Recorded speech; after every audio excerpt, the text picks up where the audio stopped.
Morning, this is Guy from Keller Williams Realty. Today is a special day for us because I have the pleasure of having with me Nick from RCG Realty, one of the top mortgage brokers and brokerage firm in Suffolk County. Nick, how are you doing today? I'm doing very well, Guy. Thank you for having me. As you know, Nick, one of the troubling problems most of my clients always have is always, hey, what do I do to get a mortgage? What are the requirements to get a mortgage? Okay. So that's a very big question. As it's the first start, you always want to know what the cost is. So the first step, obviously, you've already made a conscious decision to decide to buy a home. Now, what do you do? Well, next step is you get in contact with a homeowner like myself. What we need to do is figure out what your baseline is. What is your qualification? As opposed to going out looking for homes right now and wondering if that's something you can qualify for, you want to start right now finding out what budget you fit, where your credit stands. We're going to have to check that. Hopefully you save some money up as a down payment. Along with that, you have to have money saved for closing costs.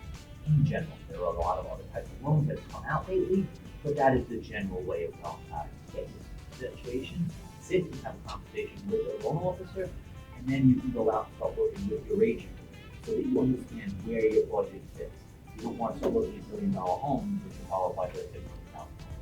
Does that make sense? That makes sense. So what kind of mortgage you guys provide here at RCG Mortgage? At RCG Mortgage, we're a broker, so that's the best part about it. So there's always a good saying, brokers do it better. So we have access to over 46 different lenders and all of their products. So we have conventional, which is your standard Fannie Mae and Freddie Mac. We have your FHA, your Federal Housing Administration. We do provide VA loans, which if you're a veteran or military, you have the ability to get that type of loan.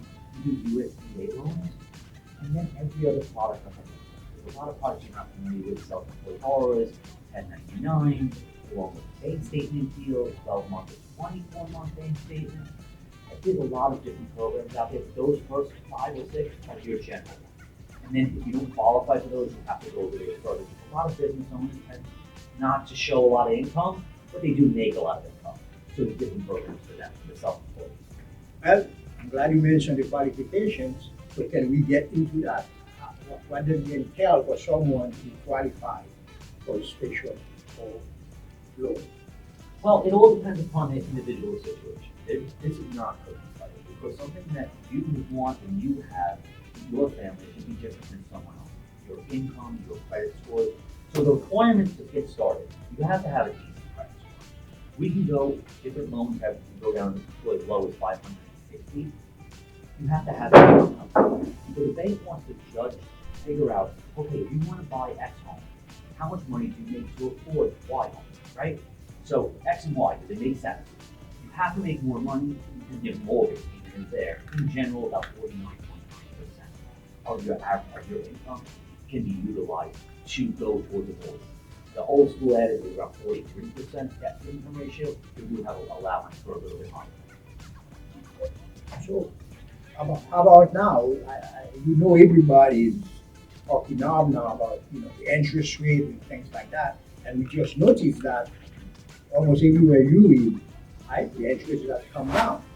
So what does that mean for let's take an example, the first-time home buyer? Well, a first-time home buyer or anybody, interest rates are dictating how much money you're borrowing and how much money your mortgage payment is going to be, your principal and interest part, not your taxes and homeowners, etc. So as the rates continue to come down, your borrowing power becomes more. Because again, we're focused on a debt ratio. So if you made $100,000 per se, that's equal to $8,333 a month, right? Divided by 12, Right. Which means that's $4,167 if you cut in half.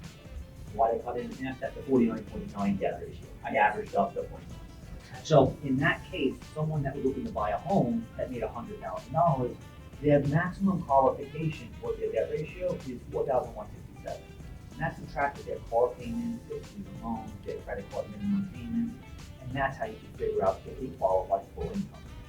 So that's a conventional product. Okay? FHA has a little bit different changes. FHA will allow a 46.9 front-end debt ratio, and they'll go all the way up to a 56.9 back end. So you get a little bit more debt ratio room on the FHA. Here's the difference. Most people say, well, what's the difference between front-end debt ratio and back-end debt ratio? Well, your front-end debt ratio is only your home. The principal, your interest, your taxes, insurance, and your mortgage insurance if you put down less than 1%, or if you want FHA.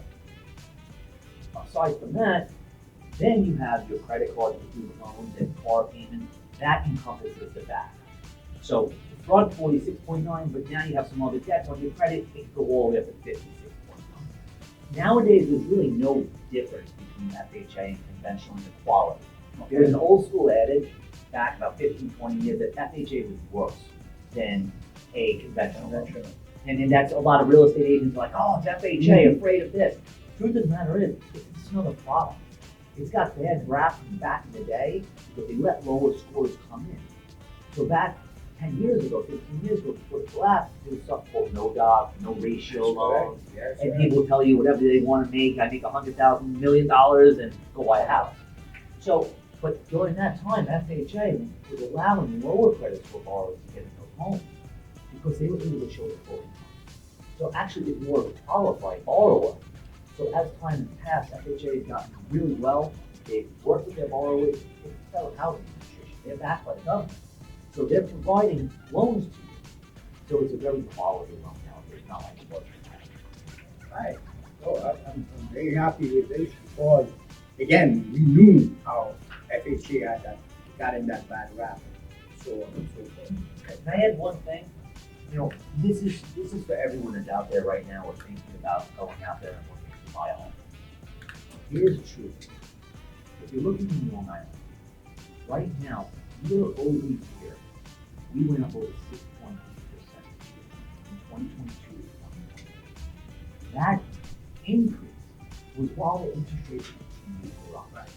Okay, we live in this little bubble in New York and Queens, the boroughs and here, that we have so much undersupply and over demand that our values keep going up. You know, even as the rates climb from what they were 2 years ago with the threes, which is historical, okay, of a history.